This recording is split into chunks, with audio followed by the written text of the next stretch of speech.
So today we are talking about sleep, and I have a bit of a love-hate relationship with sleep. So we're going to talk a little bit about that. So sleep.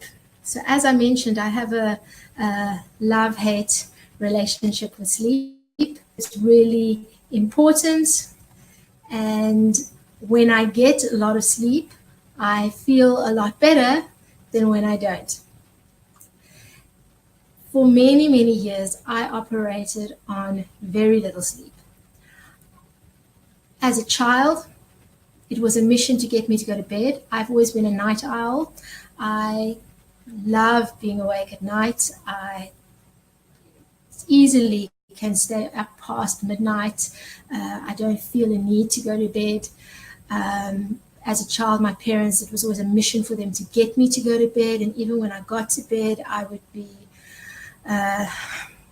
energized till really late, or I'd be reading till really late, etc. My poor sister, when she shared a room with me, I mean, she's definitely was a much better sleeper than me, but I was up till late despite that. And anyway, so later on, when I started working, I started in the hospitality industry, and that's shift work.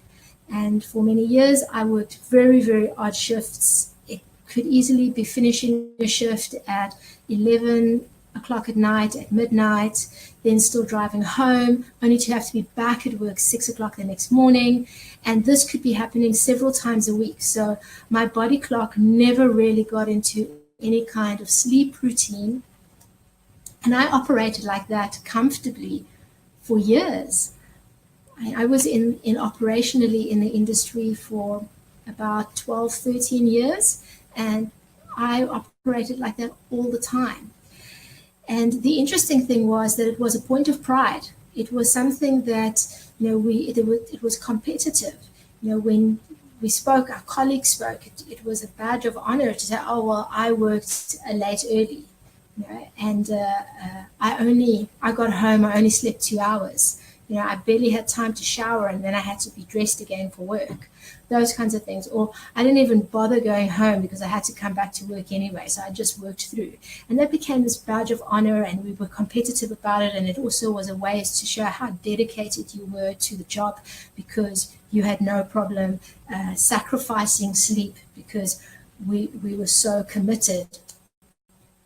And I don't think this is something unique to the hospitality industry. I think this happens in industries all around. I think that the term all-nighter, and whether you're a student studying or you're someone who's putting together a presentation or a proposal or whatever it is, and to be able to say, well, I worked through the night to get this done, that is something to be proud of, and that is something that people applaud. We don't seem to have the same reaction for the person who planned their work nicely and diligently over 3 weeks so that they never had to pull an all-nighter. But those of us like me who procrastinates till the last minute, then pulls an all-nighter and then tells everybody how I pulled an all-nighter, that is a point of pride. And that was my life for a very long time. And I think a lot of people can resonate with that. And then when I left operations, and I then had this Monday to Friday, 8 to 5 job, perfect opportunity for routine, perfect opportunity to be able to get into a normal sleep pattern, that was no motivation for me. Firstly, I wasn't familiar with what a sleep pattern should be because I'd gone so long never having had one. Secondly, my natural want to be a night owl was still there. And of course, I was now in an even more competitive job role, even more senior. The commitment was questioned even more. So the easiest way to show that you're committed is when you're working at night. And often I would work at night, and of course, you know the rules of the game. If you are working at 2 a.m, you make sure to send an email so that, to whoever are the people senior to you, that they can see that you are working that hard for the company, that kind of thing. So that continued. And then When I started going through my healing process after my divorce, and I started looking at a lot of different practices to help me through that healing process, one of the things that came up in my learning, especially when I went on one of my meditation courses, was around how important it is to be sleeping. And so I started doing a little bit of reading around that and started looking to see how sleep could help. Also, at the beginning of my healing process, I went through a little bit of a stage where I was quite depressed, and sleep was something that I turned to help with that. And obviously, that's not healthy sleep, but it made me feel better. And then one day, somebody mentioned to me that sleep or lack of sleep impacts weight loss. And me having had many years of struggling with my weight, that really caught my attention. How does that impact weight loss? And it certainly motivated me to be a lot more responsible about my sleep and how much sleep I get. And eventually I did manage to get to a routine where I was sleeping regularly and consistently between 7 and 8 hours a night. And it was amazing the impact that it had on my life, how it really drove up my productivity and my focus. And I actually managed to get so much more done when I was sleeping really well. So why is sleep so important? Now, there is a number of health issues around sleep. I always thought that sleep was just it's there to rejuvenate us. We need the rest. It's a way to recharge us. But it's a lot more than that. In that recharging process, the body is actually hard at work. And because we switch off doesn't mean that our bodies switch off. While we think that we are just shutting down and everything closes for a few hours, and that's just a means to rest and recuperate, actually, our body is hard at work and it's performing many functions that it's not able to do while we're awake. And all these functions, it then impact other things in our life. It impacts our immune system. It impacts how our organs operate. It has a lot of physiological consequences. And I'm not going to go into all the different consequences, but I'm just going to talk a little bit through a couple of them. I'm going to look specifically at the weight loss one because it's one which many people are almost shocked to hear the impact that sleep has on that. And for many people who are dieting regularly, they exercise, they do all the things they're supposed to, yet the weight still doesn't shift. One of the first things that we should be looking at is how are they sleeping? So when you're not sleeping, one of the first things that gets impacted is your insulin levels. And as you know, our insulin dictates how sugar is processed in the body, and it has a direct impact on weight gain as well as whether one could become diabetic. Right? So it has a whole impact on how the insulin is released, the quantities and when it's released, and it can completely screw that whole system if we're not sleeping enough. Secondly, the hormone leptin. If we're not getting enough sleep, then we don't produce enough leptin. And there's a direct link with that. And leptin is the hormone that helps us to feel full. It's the one that tells us that we are now full and it's time to stop eating. And if we're not producing enough of that, then we can eat indefinitely because our body never knows it's now time to stop. Now, couple that with the fact that when we don't sleep, we then also have an overproduction of the hormone ghrelin. Now, what ghrelin does is that's the hormone that makes us feel hungry. So it's going to start making us feel hungry even if our body doesn't necessarily need nutrition in that moment. So imagine that scenario.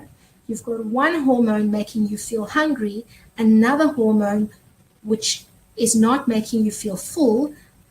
That is a recipe for disaster. So you land up overeating, and the food that you're overeating is not being processed correctly because your insulin levels are messed up. Now, unfortunately, that is not the end of the story. Beyond that, our cortisol is impacted. So our cortisol level rises and stress hormone.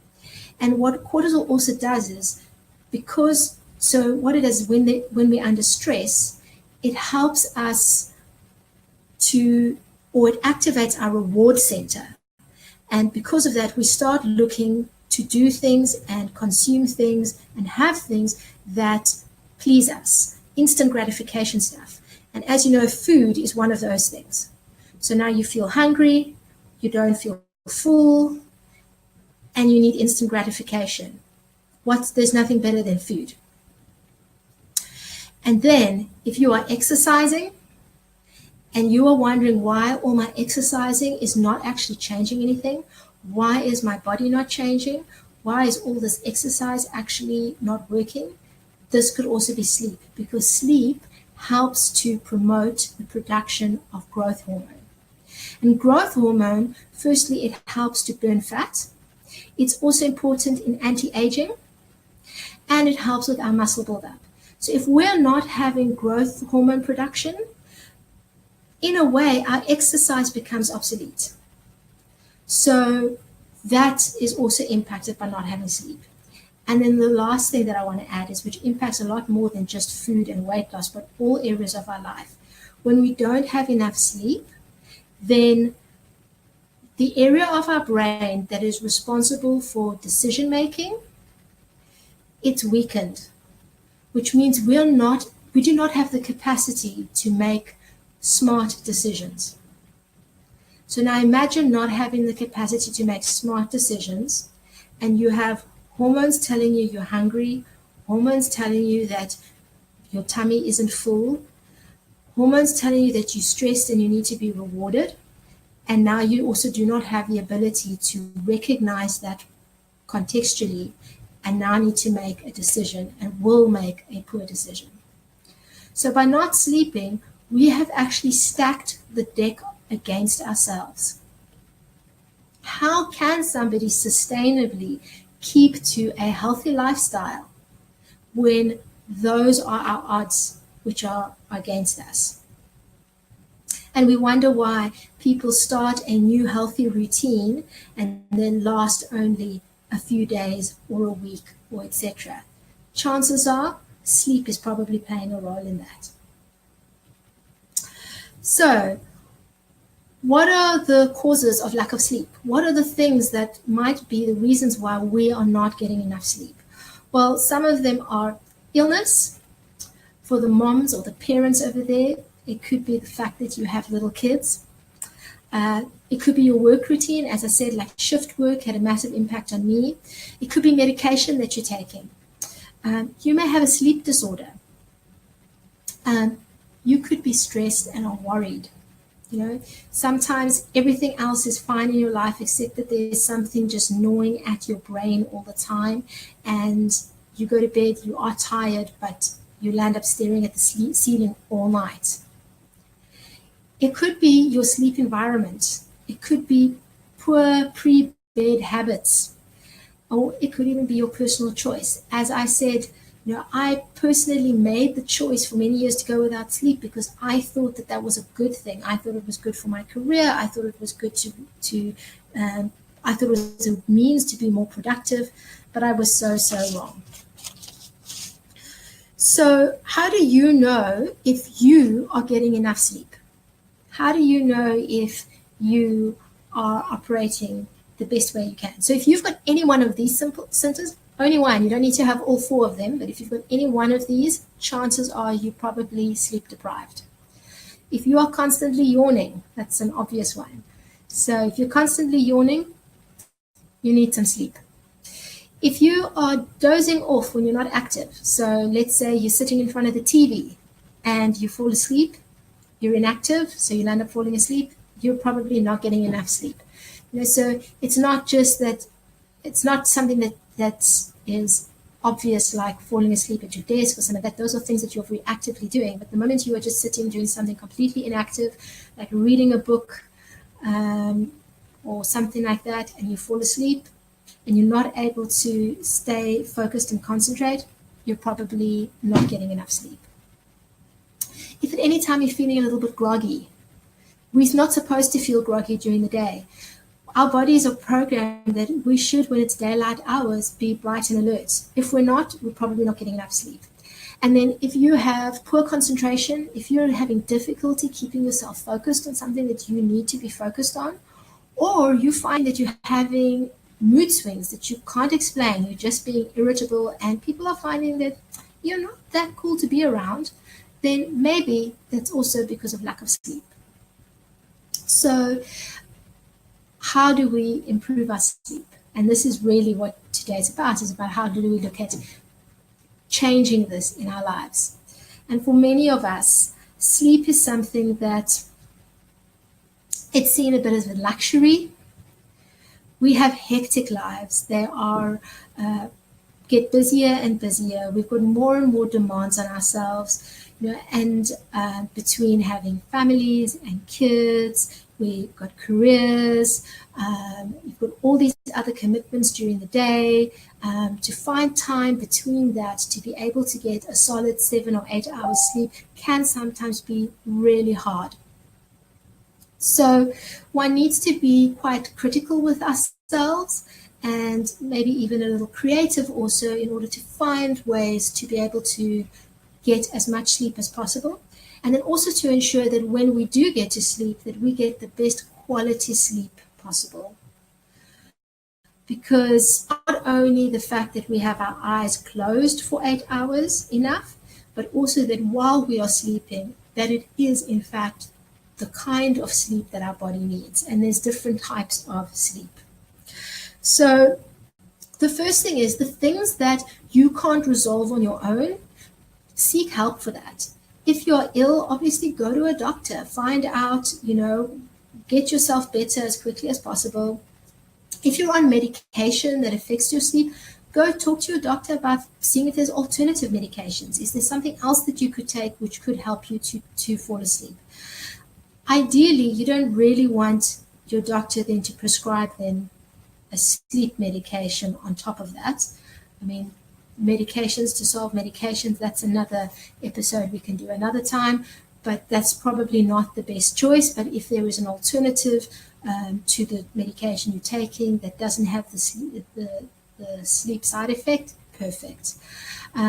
If you have a sleep disorder, that is something you would definitely need to get professional help with, but you definitely want to look at that. If it's your work, that's a tough one. We all need our jobs. Sometimes it's not only a matter of needing our jobs, we may really love our jobs and we want to be in our jobs. So you may need to have that reflective chat with yourself and decide, if it's impacting your quality of life really negatively, is that really something that you can afford to have in your life? Do you need to relook at your job or career choices? If that's not an option for you, can you have a conversation with your boss or your HR manager or someone like that to see, is there a way to work your schedule into a more healthy pattern? Do you have the option where you can switch out with colleagues to maybe make sure that your shift patterns are better, etc.? So you might need to be a little bit creative around it, but look to see how you can potentially do something a bit more regular in order to have better sleep patterns. And if it's stress related, if you are worrying, then depending on what it is that you're worrying about, you obviously want to address it and make sure you can resolve it. And if you need to get outside help for that, try to do that. Because worry is one of those things that's very difficult just to tell people to stop worrying. But you want to definitely put something in place to help you to deal with whatever you're worrying about, whatever is bringing that stress in your life, so that you can resolve it as quickly as possible. That you don't have a situation where you're worrying about the same thing for months and months on end, and you're just in that process all losing sleep. The other thing you also don't want to do is if you're just one of those people who's a general worrier, so you don't have something specific you're working about, that is something definitely worth getting a coach to help you with. So if you're a general worrier, everything seems like something to worry about, even stuff that doesn't need to be worried about, definitely get a coach, someone who can help you to work through that aspect of your personality and how you can use the beneficial parts of that aspect and manage the parts of that aspect which are harming you. So what are the things you can control? What are the things that you can do to make sure that when you are sleeping, you get the best quality possible that you can from your sleep? So the first thing is, you want to make sure that in the latter part of the day, you are not consuming anything that will be hurting your sleep. And the obvious one is caffeine. Try not to have caffeine from later on in the day onwards. It's a stimulant and it is going to impact the quality of your sleep. It might impact whether you fall asleep or not. And if you do fall asleep, it might impact whether you are actually able to stay asleep or how deeply you sleep. So you want to stay away from that. The other thing also is alcohol. So while alcohol is more like, it has a sedative effect, and there's nothing wrong with having maybe one glass of wine or something in the evening, that's perfectly fine. But if you have too much alcohol to the point where the alcohol actually makes you sleep, that's not necessarily a good thing. That's not resolving the sleep problem, because the kind of sleep that you get, which is alcohol-induced or sedative-induced, is not the same kind of sleep as a natural one. And that doesn't give the same benefits or the same quality as a natural sleep does. So don't try to self-medicate your sleep disorder with alcohol or any other products that you might want to use, because that's not really helpful. So that's the first thing you want to do. And then you want to also make sure that your environment for sleeping in is perfect. So it's really healthy to have your environment be as dark as possible. So look at options like maybe blackout curtains. One of the things that when I moved into my apartment that I lived in just before I left Cape Town, one of the things that I did was I really invested properly in my bedroom. I decided that sleep was important, and I made sure to really look after my sleep. So I had really dark blackout curtains. When even during the day, if I wanted to sleep, I could close those curtains. It would be like nighttime. So no light coming in at all, pitch dark. In fact, I was so sensitive to that even like the little light that might come off my laptop in the room, my desk was in the room as well. Even that, I made sure that was covered, that I didn't even see that. So nice and dark. You also want to make sure that your room is really, really quiet. So make sure there's no noise, all your windows are closed, etc. That there's no music blaring. Some of that's not in your control. If you are living in a place where there's noise, maybe you are near a busy road or an airport, or there's a nightclub down the road, or whatever it is, earplugs help. Get some earplugs. If you can't have a dark room for whatever reason, then get an eye mask and invest in a nice one. Don't use the one that the airline gives you. Get a nice one. Your sleep is important, so go invest in a nice one, really nicely padded, made from natural fiber, and put that on your eyes. And then you want to make sure that your room is cool. So if you have an air conditioner or a fan or something just to cool the room down, not freezing cold, but you also don't want it to be too warm. You want it to be nice, cool temperature, probably around the 18 to 20 degree mark, just to kind of make you really comfortable. And then invest in nice bedclothes and linen. You want to have natural fibers that breathe really well, so like cotton is good. Also, make sure that your sheets and things are also nice, breathable fibers. And this should be something obviously that I should not need to mention, but make sure that you wash the stuff really regularly. We all know the feeling of getting into nice, crisp linen that's just been made and it's still not yet creased, how good that feels. Try to have that feeling as often as possible. It's really healthy for your sleep. Also, while you're sleeping, you are giving off sweats and skin little skin fibers and things and hair and all sorts of stuff, and that's not that you don't want to sleep on that buildup. So you want to make sure that everything is frequently cleaned, and also air out your bed regularly. Make sure that you strip it and air it. That's really good and healthy for you. So these are all the things that you can do to create a really good environment to sleep well in. And then what you want is you want to have a good pre-bedtime routine. And this is where the focus is. You want to have a consistent routine that you are comfortable with, that is easy for you to do. And this routine will help you to have a really good quality sleep. So the first thing is make sure that the last thing you eat is no later than 2 hours before bed. Don't eat within the last 2 hours. It's not good for your digestion to be actively working when you are trying to sleep. So you want to make sure that your digestive processes have mostly already been finished by the time you're ready to go to sleep. So from 2 hours before sleep, no more food. You can obviously have water.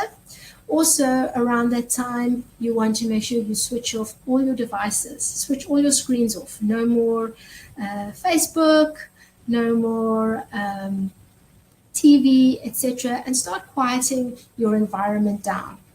Start having there be less distractions, having the opportunity to let your mind to start to wind down. So from about 2 hours before, you are starting to get into sleep mode. So everything starts getting switched off. You start quieting your home. Start putting some of the lights off. So it starts getting a bit darker, so that you start adjusting to the darker space. And then a nice hot bath or a hot shower. Now, don't have it too close to bedtime, again around 2 hours before, because what you want is you want to have your body be properly heated up so that it can cool down. And it's going to take about an hour to cool down, but that process of the body cooling down from a hot temperature helps to induce sleep. It's a very, very good way to induce sleep. So a nice hot shower or hot bath, and then over the next hour, your body will cool down, and through that, it will start to induce sleep. And then maybe you can indulge in a little tea before going to sleep. And there are some teas which are really great for helping to calm you down, relax you, and then help you with your sleep. So the suggested things to look at is chamomile tea, valerian, vervain, or passion flower. So those four are all really great teas. Let me just repeat that: chamomile, valerian, vervain, or passion flower. And if you have digestive issues or think that that might impact on your sleep, after you had your last meal, have some peppermint tea. That'll also help with your digestion, and it'll make sure that that doesn't interfere with your need to go to sleep.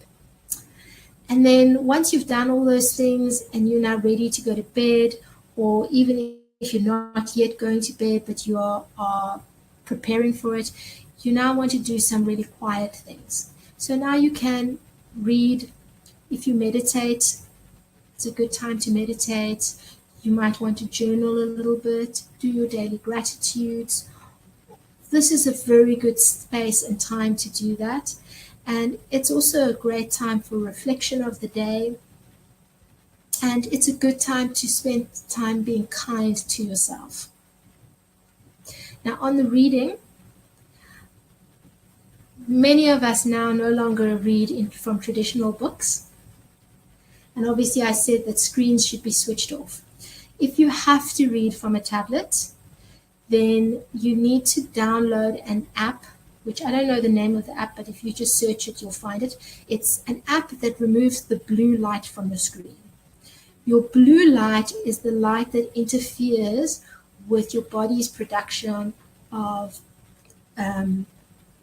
sleep hormone, and you don't want that. So it removes the blue light, so it makes it better for you to be able to read from a device before sleep. Having said that, I still think that should be a last option if you have to read before bed, rather read from a traditional book, or if you have a Kindle which doesn't have the backlight, that also is good. That's what I do. I prefer to read from my Kindle because it doesn't have the backlight. I leave the tablet for other things during the day. Because even though the app takes the blue light away, I still don't think it's ideal, and I still think it would interfere with some of your sleep. So you might want to read then. And then lastly, once you are ready to sleep, you switch the light off. Hopefully you'll be sleeping within a few moments. If you're not, or you know that you still need more to be able to assist you with sleep than just that, you might want to look at downloading a yoga nidra. So a yoga nidra is a sleep meditation. There are loads of them on the internet. They are all over. They're downloadable, usually for free. And try a few of those. And normally they're around 7 to 10 minutes long. I have never listened to a yoga nidra that I managed to stay awake through. Even when I was at my worst sleep time, you don't make it to the end. That they're geared to help you fall asleep. So that's a really easy way to be able to help you with your sleep patterns. And yes, so that is the practices that I have in place, and I recommend that you put in place in order to be able to improve your sleep. And try this for a few weeks, and you will see the impact that that's going to have during the day. The best thing is when you start seeing that when you have regularly your 7-8 hours of sleep, you will no longer need to use this to wake you up every morning, because your body will naturally wake up when it's supposed to. When my routine is well in place the way it's supposed to, and I don't trust always myself, so regardless, I always have my alarm clock on, but my eyes will open up 5 minutes before my alarm is set to go off, without fail. So you don't need an alarm clock, because your internal alarm clock will work 100% accurately if you are getting regularly your 7 to 8 hours sleep. And sleep is not something that you can catch up on. You can't go into sleep debt and decide on the weekend, I'll just sleep late and catch up on it. It doesn't work that way. Lost sleep is lost sleep forever. So start getting into the habit of focusing on your 7 to 8 hours every night. You will not be losing out time on other things. In fact, you are just going to get more productive and more energized in other areas. You will find that you'll get through your work much quicker. You'll be more creative in juggling through all the things you need to juggle, and your mind will be more focused and open, and you will see that you will not be losing it all if you put aside your 7 to 8 hours every day. So we have a question from Jen. Jen says, do you think it's healthy to wake up each morning with an alarm clock, or should you train your body to wake up naturally? So that's a great question. I do think that it's better to wake up naturally. And I say this from experience. One of the things in the recent months with my new lifestyle is that I do not need to answer to anybody when it comes to when I have to wake up. I work entirely for myself. I can start my day anytime I want to, and I very seldom put my alarm clock on anymore now. And I do wake up when my body tells me to. And it has made a massive difference to my stress levels, how my body operates, etc. Now, I obviously have a luxury that not everybody has. I do not need to be at my job at 8 in the morning. If I wake up at 10 and decide now it's time to go for a run and I only start my work day at midday, I can do that. So I obviously have a luxury that others do not have. But I can testify to the fact that it has definitely been a better way to wake up. I do not wake up with a sudden scare, a jolt of fear that comes from that alarm clock every day. I can't imagine that could possibly be a healthy way to start a day. So if one can train your body to be able to wake up when it's supposed to, and if you're getting frequently 7 to 8 hours sleep a night, it's easy to train. And then it's just a matter of doing the maths. Whatever time you want to wake up, go to bed 8 hours earlier.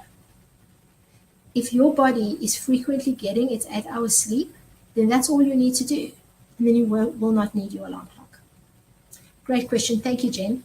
Thank you so much for joining me. I look forward to seeing you next week. Same time, same place. Bye.